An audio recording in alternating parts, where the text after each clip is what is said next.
जय श्री राम, जय बागेश्वर धाम। दोस्तों, पितृ पक्ष का समय 29 सितंबर 2023 से शुरू हो चुका है। ये 15 दिनों तक चलने वाला समय बहुत ही अच्छा होता है।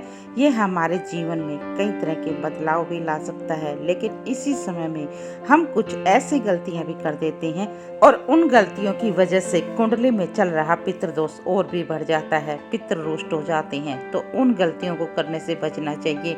दोस्तों, आजकल मेरे पास बहुत सारे फोन कॉल्स आते हैं और उसमें पूछा जाता है, क्या हम सभी मृत पूर्वजों का श्राद्ध एक ही दिन सर्वपितृ अमावस्या के दिन कर सकते हैं क्या?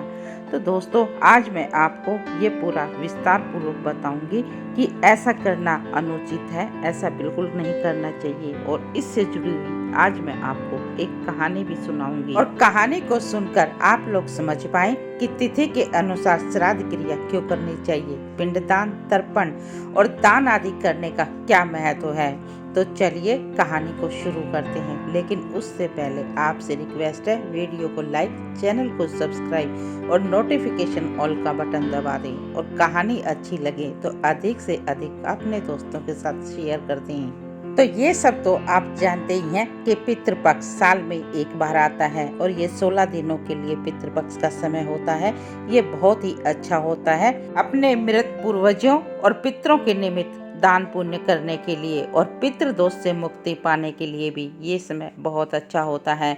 और लोक मान्यताओं के अनुसार कहानी इस प्रकार है। इन पितृपक्ष के दिनों में धर्मराज मृत पूर्वजों को तिथि के अनुसार पृथ्वी लोक पर भेजते हैं अपने परिवारजनों से मिलने के लिए। और धर्मराज बोलते हैं कि जाइए, अपने परिवार के सदस्यों को अपना आशीर्वाद दीजिए और आपका परिवार भी आपको श्रद्धांजलि पूर्वक आपके आदर सत्कार में कुछ दान पुण्य करेगा। और वही दान और उनके परिवार के लोगों के द्वारा किया गया दान पुण्य ही पूरे साल भर उनके साथ चलेगा। इसीलिए शास्त्रों में पितृपक्ष में दान पुण्य का विशेष महत्व बताया गया है। तो चलिए अब कहानी को शुरू करते हैं। पितृपक्ष में धर्मराज के आदेश पर सभी मृत पूर्वज अपने अपने परिवार के पास तिथि के अनुसार गए ताकि उनको कुछ दान दक्षिणा मिल सके। तो पृथ्वी लोक पर आए हुए पितरों के निमित्त सभी परिवार वालों ने कुछ न कुछ दान पुण्य किया, जैसे जिसकी यथाशक्ति सामर्थ्य अनुसार श्रद्धा थी। किसी ने सोना चांदी दान किया, किसी ने गाय का दान किया, किसी ने अन्न का दान किया, किसी ने वस्त्रों का दान किया, तो किसी ने बर्तनों का दान किया, ब्राह्मण भोज करवाया, पिंड दान किया, तर्पण आदि किया। जैसी जिसकी सामर्थ्य थी वैसे ही सभी ने दान पुण्य किया और सभी मृत पूर्वज दान पुण्य लेकर अपने अपने घरों से विदा होकर वापस धर्मराज के पास पहुँचे। तो स्वर्ग लोक में पहुंचने के बाद धर्मराज जी ने सभी को बोला, हे पुण्य आत्माओं, दिखाइए आपके परिवारजनों ने आपके आदर सत्कार में आपके निमित्त क्या दान पुण्य किया है, मैं सभी का देखना चाहता हूँ। और वहाँ सभी पुण्य आत्मा लाइन में खड़े होकर धर्मराज जी को अपनी अपनी भेंट दिखाने लगे। किसी को सोना चांदी दान में मिला था, किसी को गाय दान में मिली थी, तो किसी को वस्त्र दान में मिला था। लेकिन वहीं पे एक पुण्य आत्मा ऐसी भी थी जो पीछे ही पीछे खिसकती हुई जा रही थी। तो उसको धर्मराज जी ने बोला, हे पुण्य आत्मा, आपको क्या मिला है और आप पीछे क्यों खिसकते जा रहे हैं? तो वह आंखों में आंसू भरकर धर्मराज जी से बोला, हे धर्मराज जी, मेरा बेटा बहुत गरीब है और उसके पास कुछ नहीं है। उसने अपनी पत्नी को बोला कि आज मेरे मृत पिता का श्राद्ध है और हमें भी उनके निमित्त कुछ दान पुण्य करना चाहिए। तो उसकी पत्नी ने कहा, देखिए, हमारे पास तो कुछ भी नहीं है, खाने के लिए भी पैसे नहीं है, तो जैसा भी रूखा सूखा बन पड़ेगा हम वैसा ही ब्राह्मण भोज अवश्य करवाएंगे, आप ब्राह्मण को न्योता देकर आ जाइए। तो बेटे ने ब्राह्मण को न्योता दिया और ब्राह्मण भी भोजन करने आ गया उसका न्योता स्वीकार करके। तो जैसे ही ब्राह्मण भोजन करने आया तो बहू ने ब्राह्मण के आगे थाली में नमक और रोटी रख दी। सूखी रोटी और नमक के साथ खाकर ब्राह्मण भी हाथ जोड़कर पानी पीकर विदा होने लगे। तो बहू ने क्या किया, 4 दाने राई के लेकर, क्योंकि उनके पास तो और कुछ था ही नहीं, दान में 4 दाने ब्राह्मण को देकर उनको विदा कर दिया और ब्राह्मण वहां से विदा हो गए।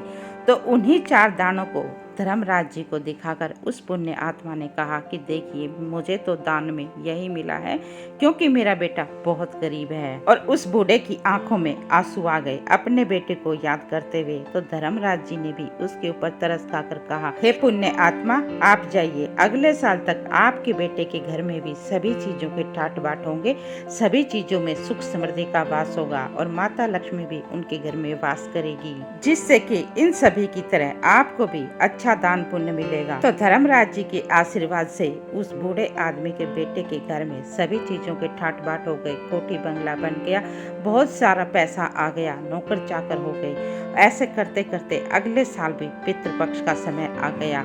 तो फिर धर्मराज जी ने सभी पुण्य आत्माओं को पृथ्वी लोक पर भेजा, उनकी तिथि के अनुसार दान पुण्य लेने के लिए। तो उस बूढ़े के बेटे ने कहा अपनी बहू से कि पिछली बार तो हमारे पास कुछ नहीं था, हम गरीब थे, ब्राह्मण भोज करवाने के भी पैसे नहीं थे। अब की बार मेरे मृत पिताजी का श्राद्ध हम बहुत अच्छे से करेंगे, दान पुण्य भी अच्छा करेंगे, ब्राह्मण भोज करवाएंगे, पिंड दान तर्पण आदि करेंगे और भंडारा लगवाएंगे। तो बहू ने कहा नहीं, हम बिल्कुल भी ऐसा नहीं करेंगे, क्योंकि पिछली बार हमने ब्राह्मण को जिमा कर जो 4 राई के दाने लिए थे वही हमारे लिए शुभ साबित हुए हैं, उन्हीं की वजह से हमारे पास धन दौलत आई है और अब की बार भी हम वही 4 दाने ब्राह्मण को दान में देंगे। तो ऐसा कहकर उन्होंने ब्राह्मण को न्योता दे दिया और वही 4 दाने और रूखी सूखी रोटी ब्राह्मण को जिमा कर उनको विदा किया। तो फिर शाम को धर्मराज जी के पास जब पुण्य आत्मा सभी इकट्ठा हुई तो धर्मराज जी ने कहा कि दिखाइए अब की बार आपको क्या मिला है।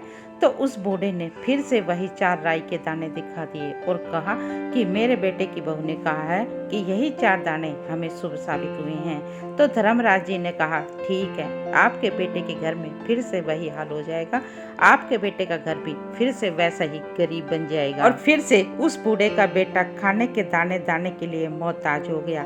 तो कहने का सार यही है, कहानी का तात्पर्य यही है, यदि हमें भगवान ने दिया है, हमारे मृत पूर्वजों के आशीर्वाद से हमें ये सब कुछ मिला है, तो हमें भी उनके निमित्त कुछ अच्छा ही दान पुण्य करना चाहिए अपने सामर्थ्य के अनुसार, ताकि हमारे मृत पूर्वज और पितृ प्रसन्न होकर हमें अपना आशीर्वाद प्रदान करें। और पितरों के प्रसन्न होने से हमारे घरों में भी सुख समृद्धि का वास होगा और हमारे घरों में बनते हुए कामों में जो भी रुकावटें आती हैं वो सब दूर हो जाएंगी और कुंडली का पितृ दोष भी दूर हो जाएगा। और साथ ही कहानी का सार ये भी है कि तिथि के अनुसार ही श्राद्ध और दान पुण्य और तर्पण आदि करना चाहिए, जिससे कि पितृ प्रसन्न हो जाएं, क्योंकि तिथि के अनुसार किया गया दान पुण्य ही पितरों को मिलता है।